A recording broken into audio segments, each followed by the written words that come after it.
આજના સમાચાર ઉપર નજર કરીએ તો વાઘોડિયા વિસ્તારમાં આવેલા નિમિત્તા નર્મદા કેનાલ પાસે નર્મદા નિગમની બિલ્ડિંગમાં અંડરગ્રાઉન્ડ લોખંડ પાઇપલાઇનના કામમાં શ્રમિકો વચ્ચે કોઈ અણગમ્ય કારણોસર વિવાદ થયો હતો। આ વિવાદ બાદ બે શ્રમિકો ઉશ્કેરાઈ ગયા અને એક શ્રમિકને જીવલેણ મારામારીના કારણે મોતને ઘાટ ઉતારી દીધો હતો। ઘટનાની વિગતો અનુસાર હુમલાખોર શ્રમિક રાહુલસિંહ અને સજાનંદ પપ્પુ દ્વારા સંજય કુમારસિંહ સત્યનારાયણ નામના શ્રમિક પર હુમલો કરવામાં આવ્યો હતો।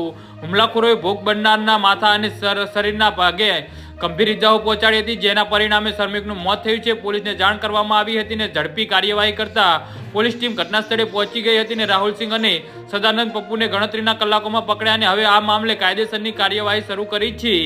જી હા મિત્રો, અત્યારે હાલ મોટા સમાચાર સામે આવી રહ્યા છે।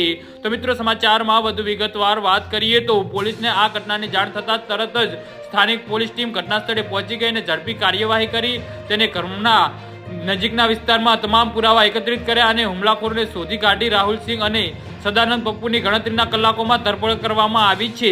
જી હા મિત્રો, તો આના વિશે તમારું શું કહેવું છે તો નીચે મારી કમેન્ટ બોક્સમાં જરૂરથી જણાવજો અને મારી યુટ્યુબ ચેનલને સબસ્ક્રાઇબ કરવાની ભૂલતા નહીં।